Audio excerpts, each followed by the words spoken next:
Blog Talk Radio.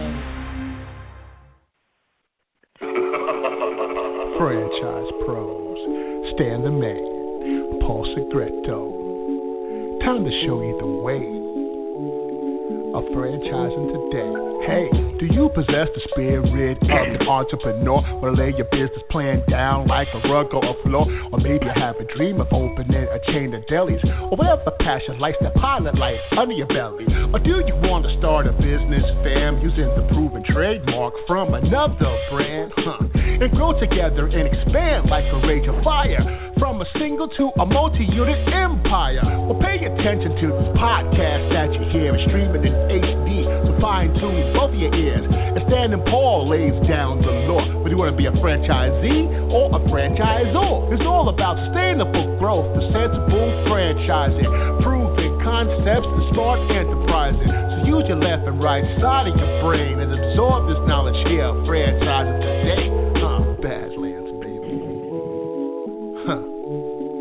Franchising today. Sustainable growth, the sensible franchising. Franchise today. Sustainable growth, the sensible franchising. Franchising today. Franchising today. Franchising today. Yeah. Hello, everyone in the franchise world. My name is Paul Segreto, and this is Franchise Today. Yes, we are back. It is Wednesday, March 14th, 2018. My co-host, the ever-infamous Stan Friedman, live from Atlanta, Georgia. Stan, good to be back. Infamous in my own mind, Paul. It's all in the head. Right? Hey, I know you love doing this program live, because you always feel like there's that added edge of the unexpected. And, right up to showtime, I wasn't sure we were going on today, Paul. Yeah, I know it. It was funny as Blog Talk Radio technology was preventing us both from going in. I actually got you in on a merge just as Badlands was starting to sing. Yeah, that was it. So trying to work dashboard, phones, technology, gotta love it, gotta hate it. Well, I can't use my Yeti mic today, so we're on a phone line. Sorry about that, but hey, we're on and we're back, and it's good to be back. It's been a nice long stretch of quiet time, but I've missed doing this, Paul. Yeah, I've missed it too. What's really amazing, I was looking at some of the statistics, some of the metrics in the dashboard, and I'm really pleasantly surprised. And I want to thank all our listeners that continue to access the on-demand segments, and that's just been great. So Franchise Today was living live without us being on live.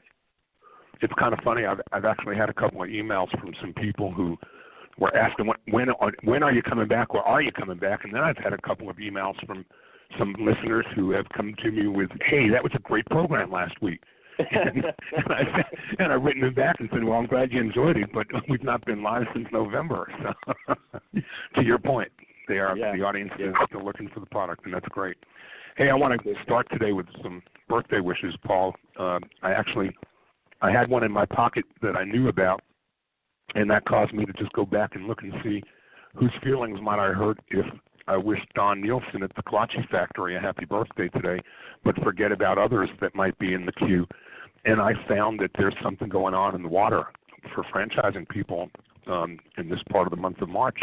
If we count the clock back 9 months, let's see how many other people were conceived at right about the same time. And I found a great many of our friends, Paul. Yesterday, Nate Greenberg. Yep. Our old friend Mark Dawson. This week also, going back to Sunday, Scott Thompson, Lori Till. Coming up tomorrow, Jonathan Barnett, Alice O'Donnell, Steve Gross this week from MFV, Amy LePack, Graham Chapman from 919. There's a whole bunch of franchise birthdays all clustered together in this 1 week. And many happy returns to one and all. Absolutely. I wished Nate a happy birthday yesterday, and told him just as he said he was having a great day and he was taking some time off yesterday, and we did have a conversation about him running around in his birthday suit. So we'll just leave it at that. Yeah, some things are just best left untouched. Untouched, did I say that? No, never mind. Yep. Hey, Paul, also just wanted to call out the fact that last week was International Women's Day, and I saw something that I read about that McDonald's did that I've never thought a brand like McDonald's would do, but their chief diversity officer had a role in it. And to celebrate Women's Day at one of their stores out in California, they actually turned the logo upside down, and they turned the golden arches of McDonald's M into a W to call attention to National Women's Day, which I thought was a pretty bold and audacious move on the part of McDonald's. You know, a brand with standards as tight as theirs, you don't miss your brand. But congratulations to them for doing something audacious. And also last week, in celebration of women in the food space, Fast Casual magazine had a great feature, which you can still find at fastcasual.com, or you can link to it through the March 9th IFA Smart Brief. But they did a feature on International Women's Day Q&A with 25 female executives from the fast casual biz. And I mean, from Suzanne Greco at Subway, or, Christine Speck from Cousins, to Stacey Brown at Chicken Salad Chicken, and 23 or 22 others, Jennifer Dunham from Checkers and Rowley's. You'll never find a collection of 25 executives, female executives in food in one place like you will here. So have a look at it. It's certainly worthy of giving it a look. So hats off to Fast Casual for doing that and for celebrating and calling out and focusing on the voices of 25 of the leading executives in the fast casual restaurant business. Absolutely. Absolutely. It's a good time in franchising, too. You know, just coming out of the Franchise Expo South and the IFA in January and February, coming up to the multi-unit conference and some others right behind it. We are right in the middle of the busy season in franchising. Silly season is what I like to call it. You know, it comes a couple of times a year. This is one of them, and then we get another dose of it in the fall, where things are so overlapped. And the franchise calendar has gotten ridiculous to where events not only kind of hug up to each other, but in many cases they overlap. And it's tough sometimes to have to make decisions about where to be or where not to be. But it's a testament to how vibrant and robust our business is right now and continues to be. And so nothing to complain about. Let's just celebrate that we all have places to go and things to do and people to see. In fact, I'll be heading out next week to the first advisory board meeting of the Titus Franchise Center at Palm Beach Atlantic University. My many thanks to Dr. John Hayes for inviting me to join that advisory board. And we'll be getting together and we'll be listening to and hearing from Aziz Hashim on the 28th. We meet on the 27th, and then Aziz is speaking on the 28th, which is going to be great. And then right around the corner, come home for a day or so, and then it's off to the multi-unit conference, which once again is going to be a massive event, and FRM is proud to be sponsoring that. We'll be looking at hundreds of our logos on tote bags, hopefully. So it's going to be a great time. And speaking of FRM, just one quick plug before we get into the real meat of today's program. I just want to publicly welcome 2 new members of the FRM team. We added, since we were on the air last, Paul, we've added 2 positions inside the company that I'm extremely proud of. We've got a veteran of my parent company, Arc Systems, who's been with the company since day one 12 years ago, has moved over to the FRM side toward the end of the year and become our Chief Technology Officer, which is a really big win for me, having someone of his talent and his ability, full-time dedicated to FRM, not as a shared resource, is phenomenal. And then we, too, are really proud and happy to welcome Cassidy Ford to our team as our very first position as Chief Success Manager. So she's in charge of customer success management, and she's been using our product for years. Great to have her on the team and part of the FRM family. That's great. Franchise Foundry has gone through some changes in the first quarter, and I'd like to recognize a few of the people that have been brought on as we've really cast our net out. I wasn't going to let another hurricane get in our way, so I knew we had to cast our net out border to border and coast to coast. And we brought on an entire sales team of brokers that are now working with us. Karen Unger, Rusty Ryan, Ruben Savalos, Reggie Beeson, Chris Johnson, Dave Sullivan, Chuck McKinney, Matt Oak, Bob Duran, John Zlinica, Rich Ash, and also an old colleague of mine and partner in another business, John Colarossi, is now on our team. So we're looking for great things in this year and beyond. That's great, Paul. And hats off to you and continued success and growth. And we're going to do something a little different today, aren't we? Yeah, we are. You know, it's interesting with a little bit, but it's interesting too. You know, with multi-unit franchising conference coming up, as I was giving thought to this show and thinking about my own experience going from a single-unit franchisee to a multi-unit franchisee, and some of the events that came out around that. So it's timely, I guess, in some respect, to people that are looking to make, you know, that move from being a single unit operator to a multi-unit operator. Excellent thought, and you're right. It is a timely thought, and what I was kind of referencing about today being something a little bit different is I think the very first time that we joined forces and you invited me to become part of Franchise Today, I think the first guest that was part of the roster was me. Mm-hmm. And it's been a couple of 3 years since then, I guess, but here we are at the first of a 9th season, and as you always do, you're going to introduce today's guest, but it's going to be kind of fun because you're switching chairs today, aren't you, Paul? Yeah, yeah. It's almost being in the hot seat, so to speak. Well, you know, what a better time than now, perhaps, than to introduce today's guest. Yep, absolutely. So it's me. Today's guest, and I couldn't be more honored than to have you on the other side of the mic, asking the questions and guiding me along, because I think this is a true story that I've retold on numerous occasions, you know, through print and touched on things. And, of course, in print, unless you're going to write a book, and maybe that does come down the road. I've been asked to do that before. But it's the first time really, you know, talking about it live on the air. I have spoken about it several times at some franchise conferences, actually, where franchisors have asked me to speak to their franchisees, and, of course, I'm always honored to do so. So I am going to lob this ball back into your court and have you take it away.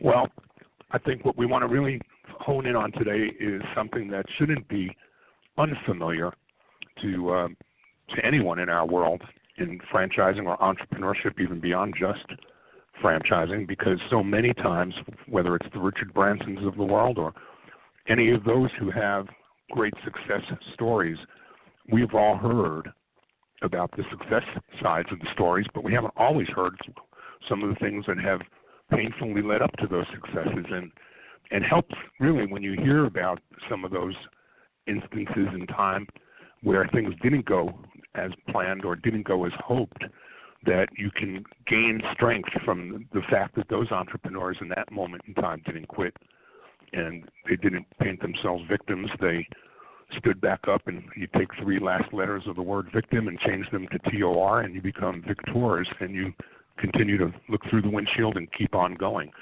And so I think today, Paul, while everybody knows a lot about a lot of what you've done and the things that you've been involved with social media for those who know you more recently, and back into the automotive days for those who don't quite know how far back your franchising career goes, we're just going to start the program by asking you to do what it is that you do every week when we have a guest other than Paul Segreto on the program.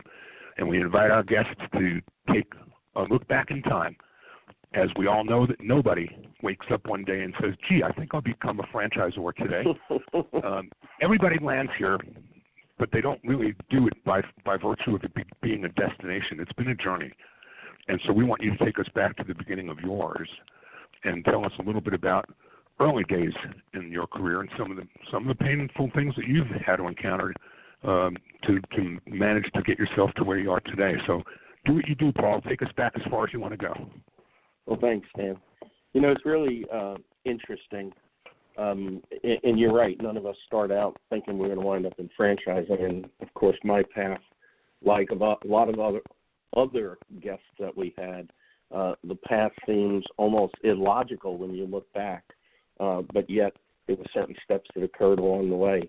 When I moved to Texas in 78, after being married a year, my father-in-law, who had moved to Texas right after my wife and I had gotten married, got involved in construction, and I got involved with him.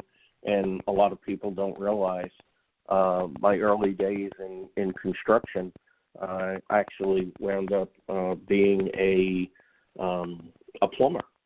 One brother-in-law was heating and air, and the other was electrician, and my father-in-law was a general contractor. What year would that be, Paul?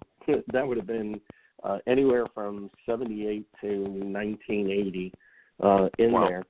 And actually wound up hurting my back, having back surgery. That's what happens when you're a strapping young lad and think you can carry 300-pound cast iron tubs on your back. And so I came out of that. I was unable to really work at that point, and did some entrepreneurial things, and I did some drafting with an architect because my passion was, homes and construction at the time. And my father-in-law, who had wanted to get involved in some type of franchise back in the day, had asked me to look at opportunities that we could potentially get at. And I had this conversation with Fred DeLuca, may he rest in peace. As many know, the founder of Subway. We had the opportunity back in 78 to become developers for Subway. And, of course, my father-in-law thought, sandwiches? There's no way. And he decided to look at Amco, and subsequently we looked at Mr. Transmission, and he signed on as a franchisee, and we moved into a building that we built, and he turned to me and said, I'd like you to be my manager. And I thought, wow, I can't even drive a standard shift car. We didn't have them in New York unless you had the little MGB or MGs or something like that. And I said, sure, why not? Went down that path for a while and realized I absolutely was terrible in that position, but I wanted to learn more, and I asked him, hold down the fort. I'm going to learn how the best of the best do it. And I took my wife and 2 kids at the time, and we relocated back to New York, moved into Mom and Dad's house, and figured there's 80 Amcos in New York. I got to find a place. I'll do it for a year, and then I'll move back if my father-in-law still has the business. And lo and behold, within a couple of hours of pulling in my mom's driveway, I found an ad in the paper. It was the closest Amco to their house, and I was working by Monday at noon. And I really learned the right way, and I put my nose to the grindstone, and I realized all about processes and procedures and systems and the things that I really wanted to focus on. And within a year, I had turned that center around significantly. I think we saw about a 45% increase in sales over a year. And now I was able to go back to Texas, but lo and behold, my father-in-law had already realized that business wasn't for him and had sold it. And where I couldn't find a job with Amco before because of lack of experience, they were lining up to hire me, and I took over one of the underperforming centers and turned it around to one of the top 10 in the country. So we went from number 900 and something to in the top 10 within a 3-year period of time. And as I am and always have been real tuned into the customer experience, lo and behold, again, one of my customers was a business broker who was putting together a deal with a regional franchise, and recommended that I come on board with them and that, of course, was my entry into Atlas Transmission. And I moved through the ranks there from an operations manager within a few years to president and chief operating officer, and helped, put them on the map and took them. What years? What years would those have been, Paul? Yeah, so now we're probably in 1980 now, and 81, 82. So let's say it would have been about 83 to 85 where this was taking place. And I took that brand from 8 locations to 45 within a few years. And then Marine Industries came knocking on my door, and I went up to Chicago as president of Marine Industries, who ironically had just bought the Mr. Transmission chain where I was a franchisee some years before. So it was interesting seeing some of those old timers that I was the snot-nosed center manager that couldn't make it, and now I was president of their brand. So it's three-peat. Yeah, three-peat. It was a good time. So, and then I brought Atlas with us. We acquired Atlas along with Dr. Nick's Transmission. They had just bought Multi-State, and I was up there in Chicago, and I worked there for a year, and really wasn't keen on Chicago and decided to move. I was actually ready to go on board with another legacy in franchising, Bud Hatfield and Quick Copy. And wow, I haven't heard that name. I haven't heard that name. Heard that name in forever. Wow. Forever. Bud was a great guy. And then John Colarossi, who I mentioned at the beginning of the show, who I had hired when he had left AMCO. And I had talked to him, and he said, well, what are you going to do? And he said, why go work someplace else? Why not become a franchisee? You know the Atlas chain better than anybody. You know the underperforming, franchisees. You know the landlords. And I said, okay. So I got involved with an Atlas instead of going into back into corporate, and I opened up 1, 2, 3, 4, 5 locations within a few year period of time, and riding the big wave of success as a multi-unit operator. And how long did that stage of your career take you? How long did you ride that? Well, I rode the success part of it for about 3 years, and I rode the unsuccessful part of it for about 2 more. And so what was the, as our good friend John Tezza would call it, what was the inflection point? It was really interesting. Yeah, when you look at it, it really wasn't a plan to go into multi-unit development, and I think that was, mistake number one. It was taking advantage of opportunities, because as I turned around one center dramatically, other franchisees were standing at my doorstep saying, "Take mine, take mine," and I did. You kind of you let your ego get in the way to an extent, and you jump right in. You say, "I can do this," and of course you also have to replicate yourself. And instead of being in the business, now you're staring at a windshield, going from location to location, and missing out on some of the points that got you to where you were fundamentally at the beginning. But the first 3 locations was rocking and rolling. The third location that I had bought was actually the prototype center that I built for Atlas when I was there, years earlier in the president's role, and I had a passion for that. And I probably wouldn't have taken location number 4. Well, actually, that location became location number 4. We were in negotiation for it to be location number 3, and then the deal fell apart, and then one from across town became available. I jumped into that, and then when I did, the other one came back available. And so that was the big mistake, number 1, was I had 3 that were clustered together and 1 all the way across town. And that was, all of a sudden, it started weakening the system that we had. And I wound up now with different layers of management in place, and I did not have the controls and processes in place to really run the multiple centers as well as to be able to go across town. And while I did that, our friend Pete Baldine over at Mr. Transmission Now and some others been in the business, we tried a central rebuilding center. Boy, that was a nightmare and caused even more problems because now I had mechanics driving across town, delivering units, misdiagnosis.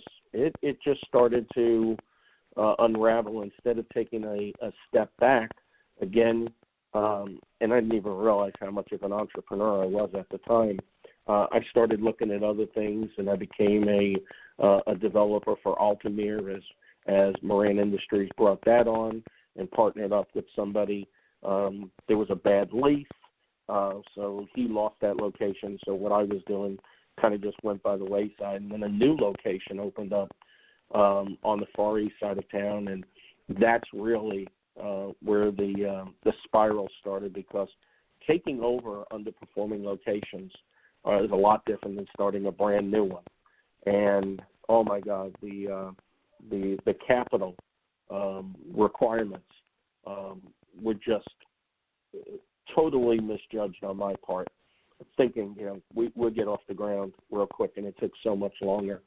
And again, now you're running around, and you don't see what's going on inside the business. And I think that's really was the turning point of not seeing what's going on inside the business, and things were going on that were, let's just say, less than ethical. I'll tell you what, why don't we, on that thought for our half break, and when we come back, let's take a closer look at some of those things that, oh my God, if I'd have only known then what I know now, how different things might have turned out, or how much better or differently you might have arrived at the place that you're at now, where it is that you can not only reflect back on those things that you've lived through, but help others that you tutor and counsel and coach into franchising not have to repeat or make those mistakes because they're wearing blinders instead of seeing through clarity how to get to the finish line with sustainable growth instead of just optimistic growth. You're listening to Franchise Today as we open our 9th season of podcasting with co-host Paul Segreto in the guest chair today, and we're talking about the fears and the consequences of failure. Franchise Today is brought to you by the Franchise Foundry, where Paul and his team have been bringing emerging brands to market for more than 30 years. The Franchise Foundry offers healthy, sustainable growth for their clients, the kind that comes from experience. The Franchise Foundry provides both coaching and consulting and delivers more effective solutions for both the franchisor's corporate team as well as their franchisees. The Foundry team is rich in practical, hands-on experience and expertise with general business management, operational and change management, digital marketing, and, of course, franchise recruitment and development. Plus, the Foundry team can also assist with creating roadmaps for potential mergers and acquisitions and provide franchisors with the guidance needed to navigate them. Learn more about Paul and the Franchise Foundry, along with his expanding list of clients, at www.franchisefoundry.com. Franchising Today also brought to you by FRM Solutions, offering best-in-class CRM and document management software designed specifically for franchising, and it empowers real-time business and intelligence, communications, and collaboration between members of the franchisors' teams as well as prospective and existing franchisees. This enables franchisors to simply and seamlessly track, access, and manage all messages to and from prospects as well as existing franchisees, including text. Legal and compliance is simplified too with FRM's document management, and even site visits can be digitally facilitated and scored with FRM. Make today the day you give FRM a look, and assure that all of your candidates and franchisee correspondence, including texts, are being permanently tracked and stored in candidate and franchisee records. FRM even provides state-of-the-art digital experiences for your prospective franchisees, replacing old-style virtual brochures.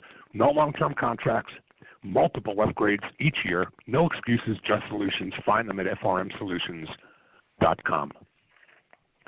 So, Paul, I wanted to break right at that point because again, as 30 seconds of talking about the Foundry attests to, you've learned some lessons along the way that you now share with those emerging brands that you work with that keep them from having those kinds of eyes that sometimes we have as kids when we sit down to a dinner table and we load up a plate with food and it's a lot more than we can eat. And you know, your parents are always there to tell you that, but as kids with those big eyes, we never knew that.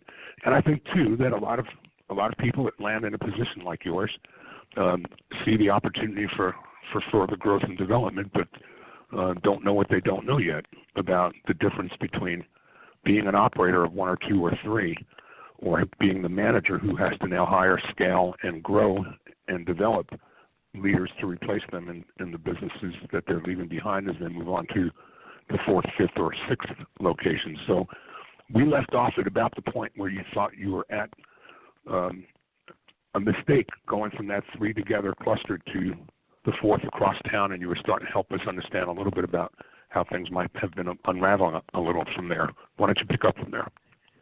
Yeah, I think it comes down to, what I preach about today is culture within an organization, and culture, of course, is built around, the vision. It's built around people.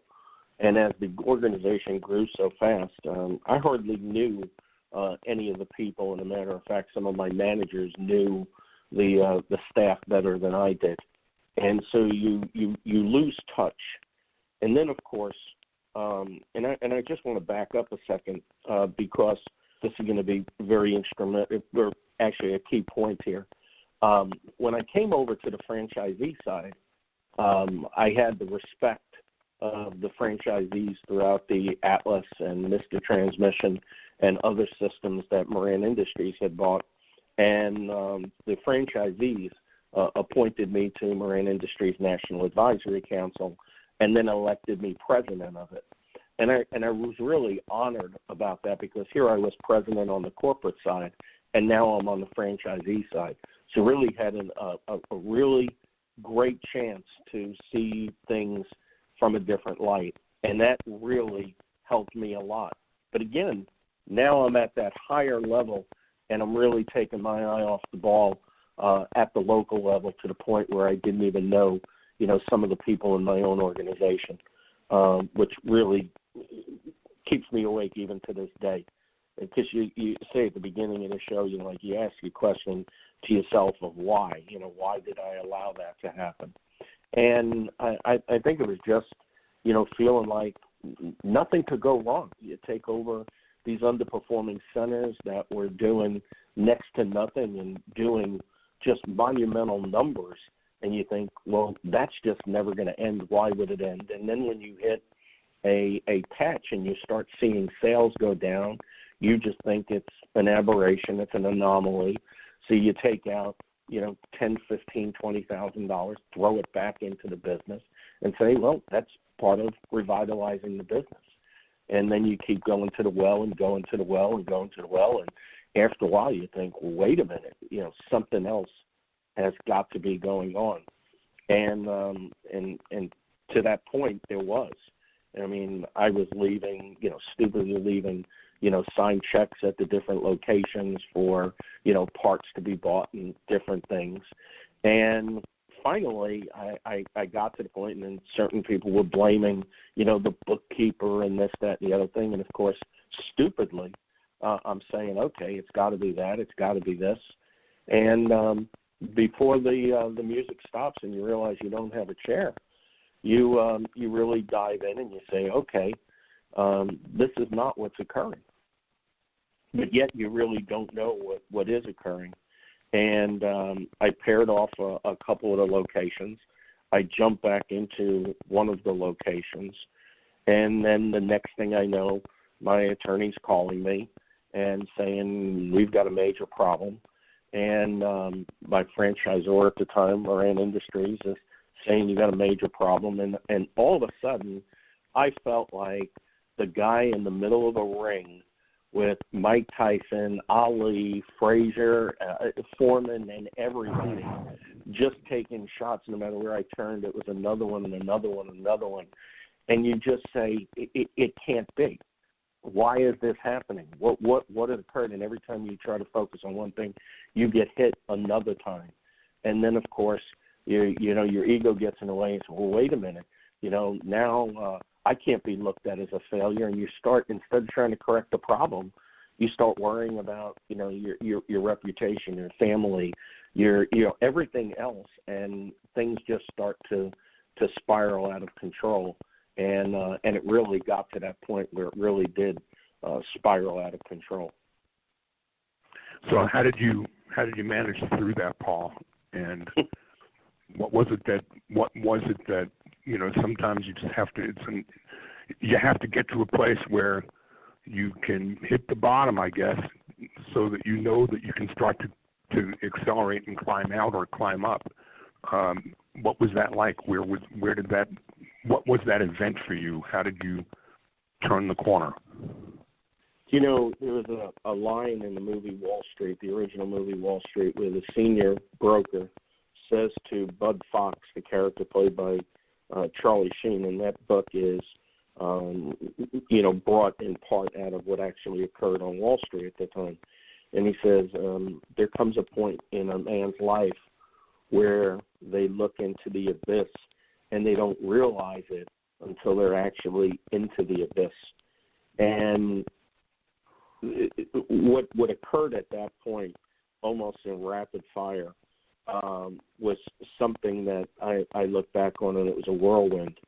And when you get, a knock on your door at work, and it's a detective, and you're facing, criminal charges that you just look at and you say, what?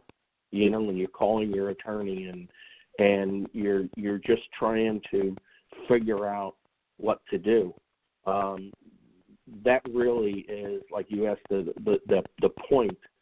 The point is the point of necessity, where your eyes open up wide and you say, what's going on? And I faced some serious charges and went the route and stood in front of a judge and still, trying to sit there cloudy as to, all right, let's just move this on. And you're writing, massive checks to attorneys, and some that may have your best interests and some that don't. You're facing, you're facing things financially. Your reputation is at stake. You don't know who to trust anymore, because it goes back to some of the original issues. And it's just this whirlwind, like I said, standing in the middle of the ring, getting hit and hit and hit and hit and hit. And I don't want to come across, as a victim. At the time, I really felt like I was a victim. But at the end of the day, the buck stops with, had to stop with me. And I had to take, responsibility regardless of what happened or regardless what was going on. And it was at that moment where I actually, pulled out of it, at least mentally, and said, you know what, we need to get to the bottom of this. We need to take care of what needs to be taken care of, regardless of what took place. And you know what, I also need to, fight back for my reputation. And we went back, and even after, being convicted, we went back to with another attorney and went through all the facts. And we went back in front of the judge and were able to get, those things expunged and just pushed aside, so to speak. But it was the people that, had the most faith in me that came, to the table. What were those detectives coming and accusing you of?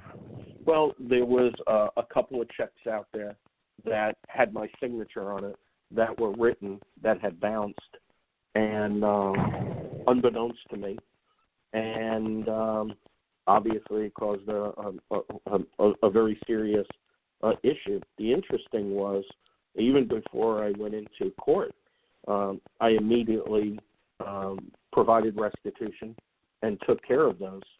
And, my attorney had said, it's a good thing you did that. This should be, a no-brainer. And I was just wanting to put it aside and, not knowing not even thinking about what the ramifications could be with that. On your record, you just say, I want to do the right thing. I want to take care of it. Let's move on. I still got a business to run. I got to figure out what to do to patch up relationships, because you hit this point of serious despair and loneliness.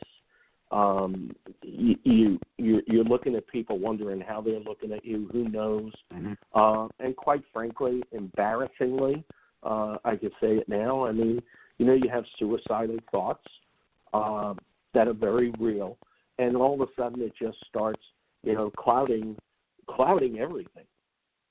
And fortunately, like I was saying, people, one in particular, had a $250,000 judgment against me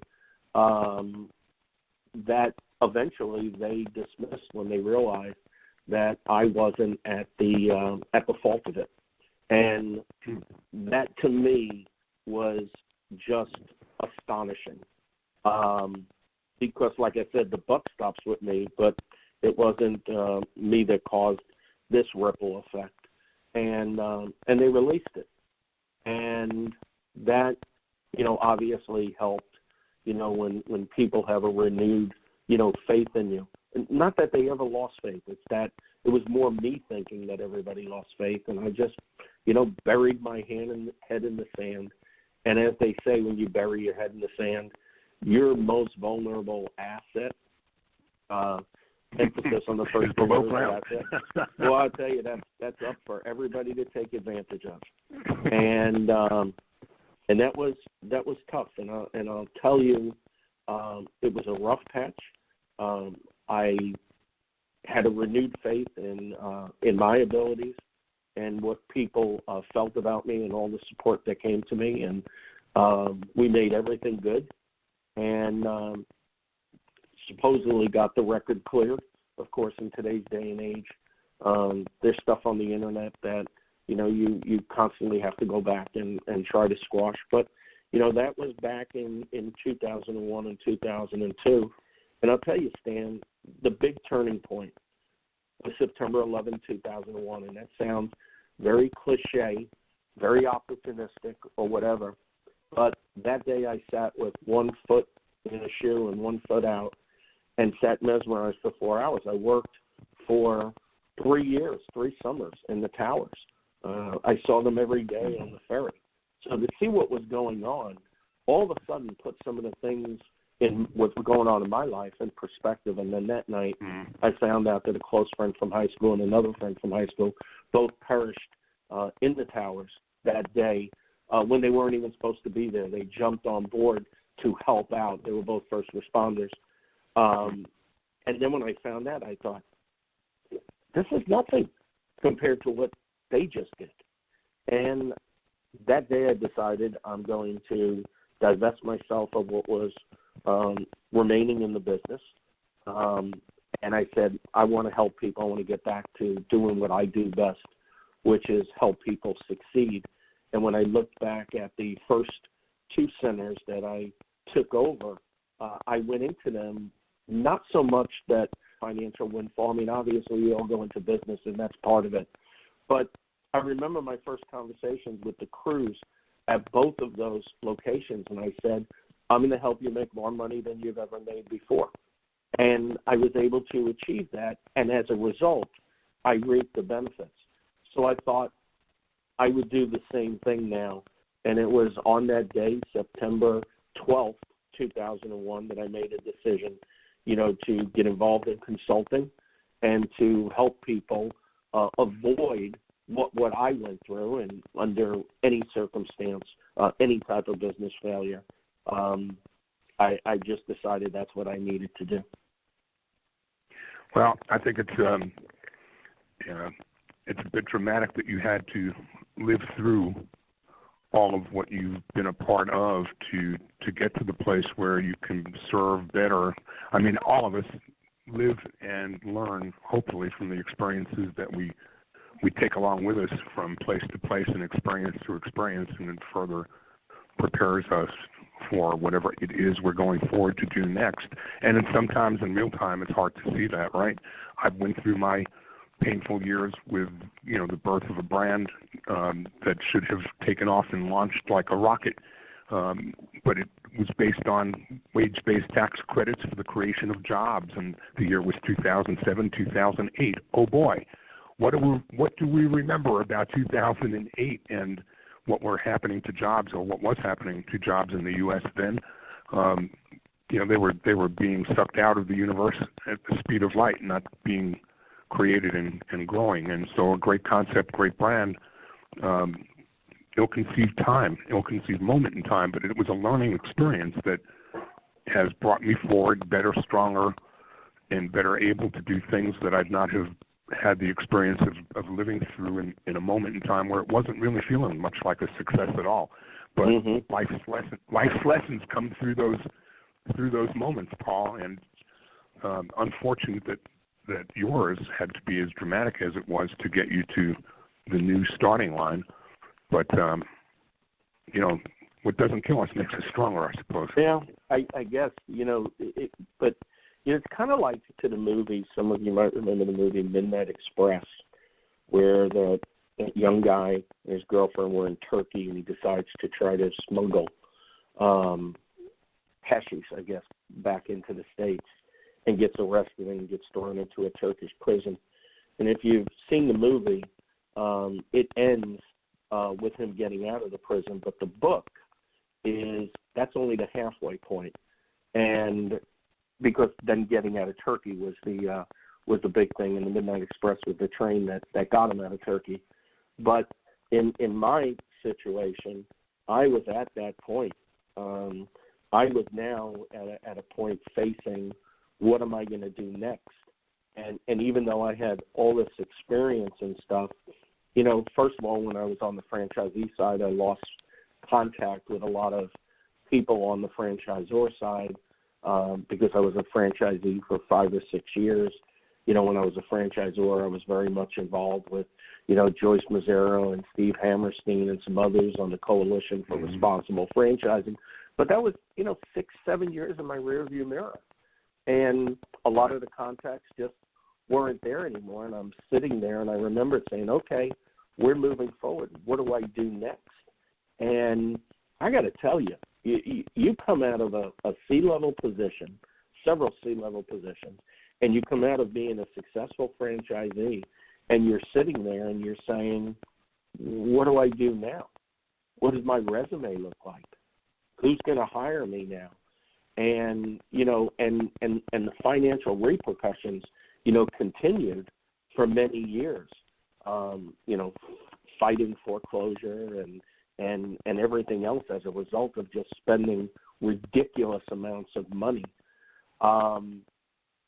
Children's weddings along the way. I mean, there was a lot to deal with.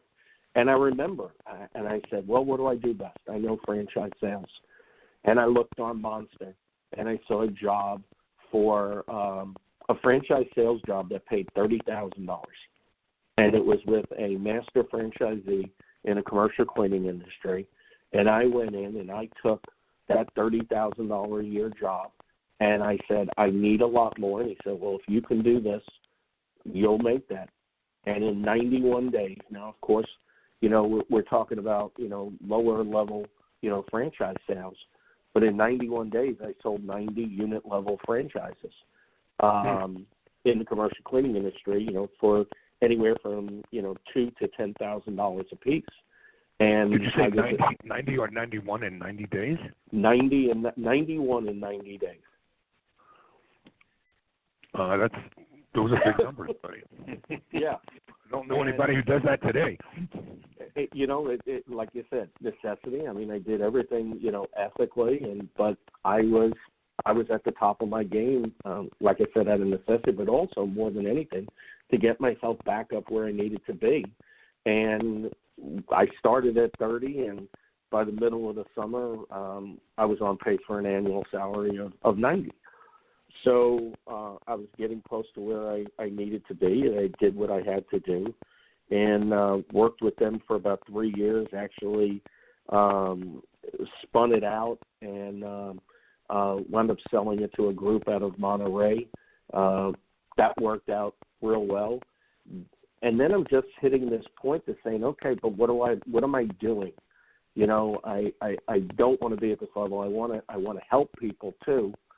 And I'm sitting there now. We're facing 2008, and I say, I got to reinvent myself. What's going to make me stand out?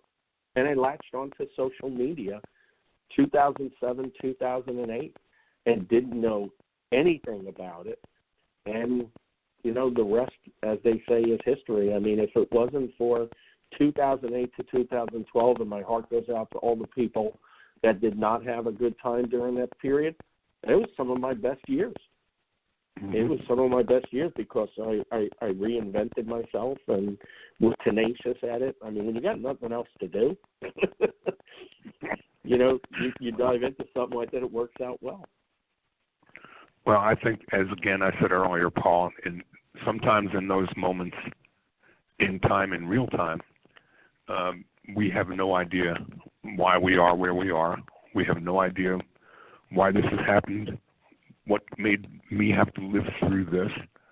You know, my experience with a failed franchise concept that I gave birth to didn't have as dramatic an ending as yours, although it had its really, you know, deep pain points. But I think, again, we are being prepped for the things that come next and the experiences that we go through in real time that we can then share back with people who are stepping up to the plate perhaps for the first time, doing something that we've already lived through and have learned from. And it's kind of like at a conference, I'll always tell people that come to a franchise conference, you've got a franchisor who has an agenda for this conference. You've got a group of franchisees who might be carrying in their agenda for the conference. And you may come into that influenced one way or the other, but the thing you really should understand is there are people out there who have already cracked the code on something that you've not yet learned. And you've cracked the code on some things that there are people out there who haven't yet experienced. And so if you come into places in time with clean slates of open-mindedness and you take the best parts of everything you've learned and pay it forward and pay it back, I think at the end of the day it all kind of evens out, and hopefully you come out a little bit more on the plus side than on the minus. It sounds like you've gone to the extremes to achieve that, Paul, but I'm certain that the people who you serve and that the Foundry serves are beneficial for the life experience and the frontline pain that you've lived through to help stave them off from doing some of those things that might innocently or otherwise get them into the kind of trouble that they're not getting into business to get into at all. Yeah. Parting thoughts, Paul. Any nuggets you want to leave? The story is compelling, but any thoughts or nuggets that you would leave with the audience today for some of the rocks, as Shelley would call them, instead of the pebbles, sure, that the audience can take out of this interview? Yeah, I think the big thing, and that's one of the reasons why, as many know, I'm so passionate about emerging brands, because I feel they are most apt, if there's anybody in franchising, to experience some of the issues that I went through. It would be those emerging brands, because you think you have the best things in sliced bread, and you think, well, I'll just put it out there and people will buy it. And maybe they do, and maybe that initial success, you know, is really a bad point almost to an extent, because it allows you to, or it just creates an opportunity for you to take your eye off the ball and think everything's going to be roses. And so what I would say is two things: systems and culture. Okay? Make sure you develop the right culture within your organization. Know who works with you. Know who has their life on the line for you, that, you know, relies on you for their livelihood, and the families that, you know, depend on it, including your own. And realize, you know, those mistakes can have some unbelievable repercussions. That's number one. Number two, on the other side, the processes and the systems. You know your numbers. Know your numbers, and don't be fooled by what you think is an anomaly or an aberration, because it's not. It's a trend. It's the start of a trend, or you're in the middle of the trend. and do what you need to do to stop it immediately, understanding that the buck stops with you. And I'm going to end this with something that's very timely.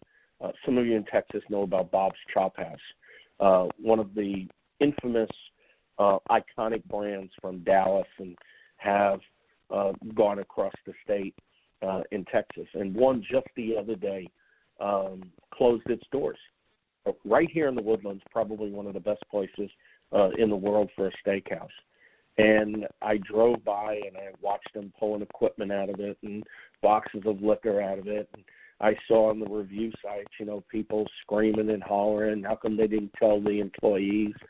And it's just, people don't understand the ripple effect and the complexity of failure. It doesn't end when those doors close. The owners, the principals, the stakeholders are dealing with something there for many, many years to come. And but that being said, it is a great educator. It is a great experience as long as you learn from that experience and make improvements, and more importantly, give back as much as you can. Well, Paul, I'm going to take my hat off to you for doing that today, because in a very, very deep and personal way, you've just shared your story and opened up your heart and spilled it. And hopefully there are people that are tuned in now, or who will be downloading from iTunes or from Blog Talk Radio and listening to this broadcast, who I would hope would reach out and thank you for your candor and your openness, and opening up your personal life to perhaps help others stave off some of the kinds of things that they shouldn't have to live through if they can learn about them by anecdotally experiencing an hour of the story of your life. Paul, I really thank you for doing this today, and I want to thank our audience for staying with us. And season 9 just opened with a really high watermark, so we're going to have to really step up to come up with some great guests next week and the weeks that follow. But you've been listening to Franchise Today, and I'm going to do something that Paul usually does, which is thank you for tuning in and spending some time in this great thing that we call franchising. We'll be back next week, 12 noon Eastern Time on Wednesday. And until then, I'm Stan Friedman, wishing you the very best in this world of franchising, and we'll see you soon. Franchise Today is out. Franchise Pros, Stan the Man, Paul Segreto. Time to show you the way of franchising today. Hey, do you possess the spirit of an entrepreneur? Wanna lay your business plan down like a rug or a floor? Or maybe you have a dream of opening a chain of delis, or whatever passion lights that pilot light under your belly. Or do you want to start a business, fam, using the proven trademark from another brand? And grow together and expand like a rage of fire, from a single to a multi-unit empire. Well, pay attention to this podcast that you hear and streaming in HD, so fine-tune both of your ears. And Stan and Paul lays down the law. Whether you want to be a franchisee or a franchisor, it's all about sustainable growth, the sensible franchising, proven concepts, the smart enterprising. So use your left and right side of your brain and absorb this knowledge here. Franchising today, Badlands, baby. Franchising today, sustainable growth, the sensible franchising. Franchise today, sustainable growth, the sensible franchising. Franchise today, franchising today, franchising today, yeah. When you're part of a military family, you understand sacrifice and support. So at American Public University, we honor your dedication by extending our military tuition savings to your extended family. Parents, spouses, legal partners, siblings, and dependents all qualify for APU's preferred military rate of just $250 per credit hour for undergraduate and master's level programs. American Public University. Value for the whole family. Learn more at apu.apus.edu/military.